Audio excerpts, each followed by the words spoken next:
Hello, everyone. It's Lindsay, and today we are jumping into the Rooted devotional kit from Illustrated Faith.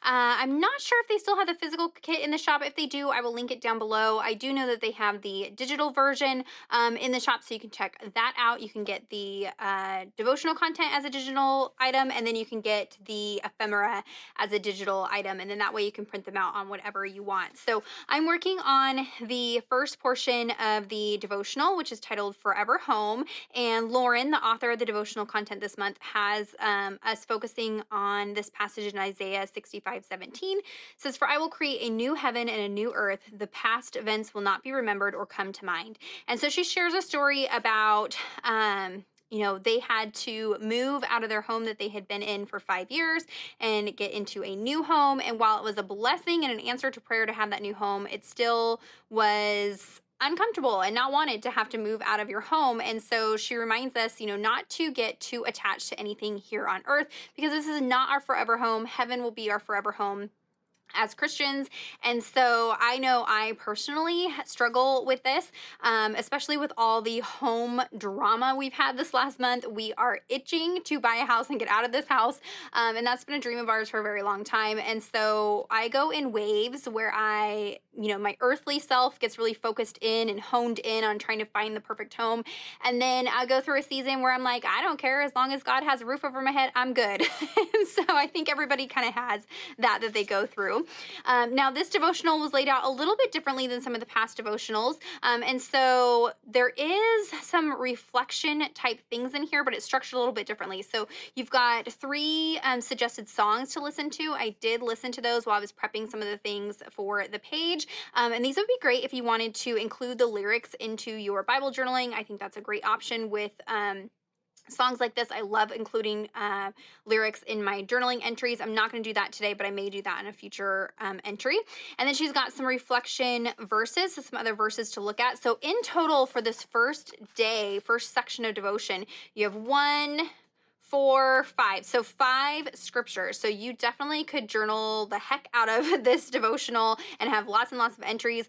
I'm going to do one entry referencing all of those verses today, and I will be journaling in Isaiah 65:17.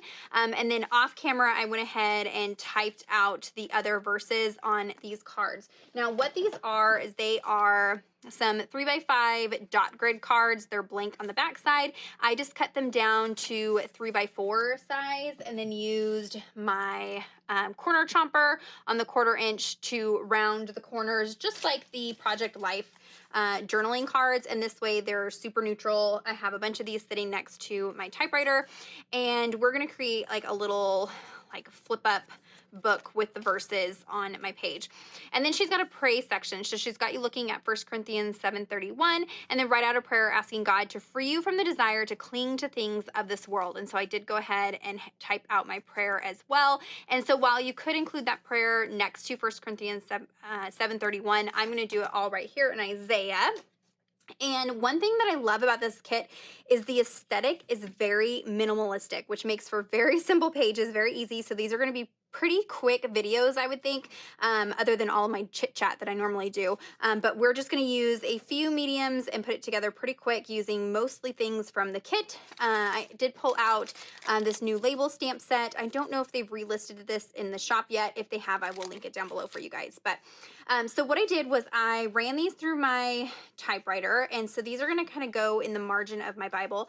The front part of this will have my title, and then it will act as a flip up with the verses on there. I could go in and do some journaling in here as well. And then on the back side has my prayer. So that's going to be like the main, substance of this entry. And then we'll get to play with some goodies. So let me go ahead and put you guys on fast forward, and we'll put this entry together. All right, I know I said this was going to be a quick page, but I show you a few different techniques and tips in here, so hang with me. I'm starting out by choosing some of these vellum blobby pieces from the kit. I do believe they have these individually listed in the shop as well. I did just check. They do have the kit still in stock, so everything will be linked down below for you guys. But these are vellum, so they can be kind of tricky to attach to the page. So my friend here on the internet, Nancy, she is so sweet. She sends me little gifts in the mail periodically, and she sent me this larger Xyron sticker maker, and it is perfect for these bigger vellum pieces. So I have that. I have the 3 different size Xyron makers linked down below for you guys. This is the 3-inch one.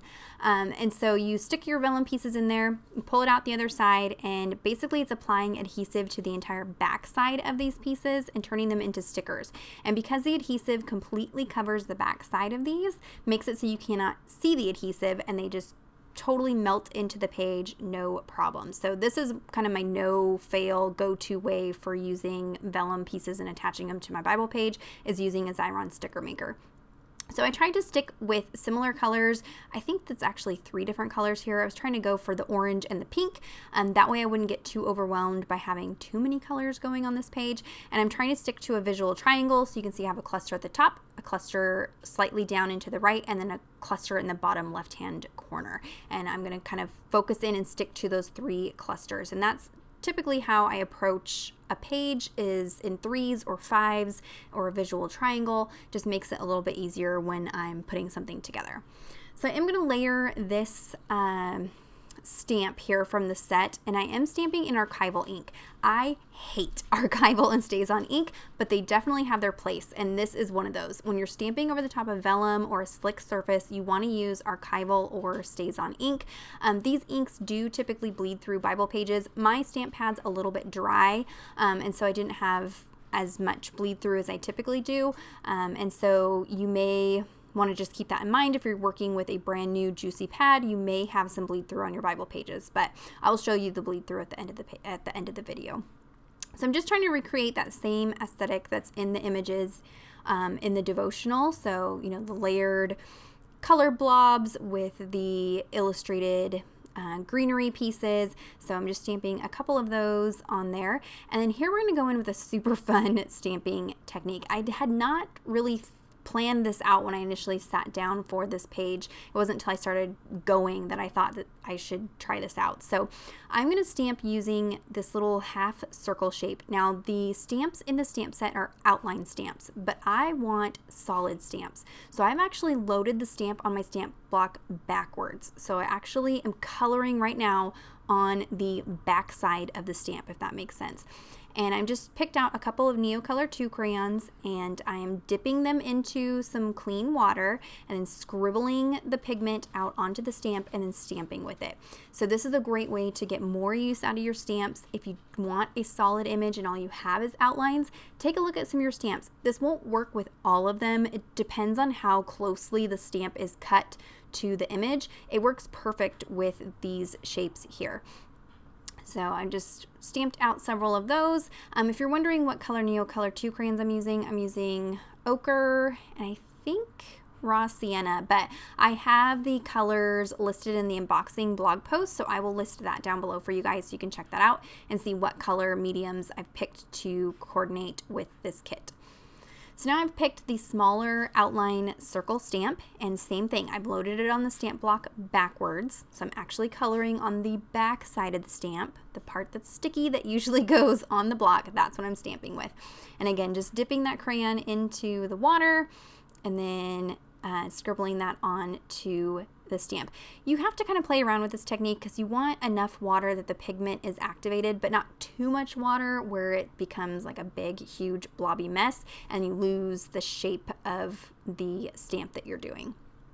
So I went ahead and dried all the Neocolor stamping, and then I flipped that circle over, and now I'm stamping the correct way. So I'm layering the outline, and I'm kind of offsetting it, but you could layer them one over the, right on top of each other and just fill in that circle with the back side of the stamp. But it's just a fun way to kind of stretch your stamps. Now we're gonna do this fancy stamping technique. I have a Tip Tuesday where I showed this in detail, so I'll link that down below. I pulled out that Paper Dolls stamp, and really all I wanted was the texture of that shirt. So you can use any texture stamp. I just picked this one because it was similar to the texture that was in this kit. And I have that half circle stamp loaded up backwards again. So I'm stamping with the solid part of the stamp. So I'm inking up the texture. I'm kissing the half circle stamp to the texture stamp to pick up the ink. Here you can see I'm doing it there, and then stamping that down. So this gives me that shaped texture. If you need to pause it, rewind it, slow it down, you definitely can do it. It seems kind of complicated, but it's super, super simple. And like I said, I have that Tip Tuesday video all dedicated to this fancy stamping technique. It's several years old, but it's a technique that I have used again and again, and sometimes I forget to do it. So check out that video if you haven't already.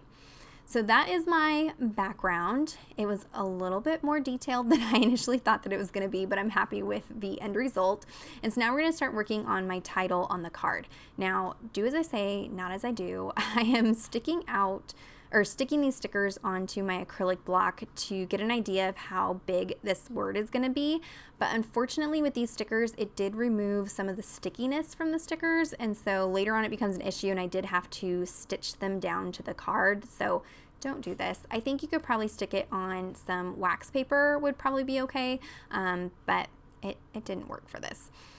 So I was trying to figure out how big the word was because I wanted to layer a piece of washi tape underneath it. Now this is the pink dot washi. This is not the one that came with the kit. The one that came with the kit is black and white. This pink one was an optional one that you could pick up in the shop separate, but it is sold out. So sorry about that, but you could substitute the black and white one that comes with the kit, and it's also listed in the shop individually.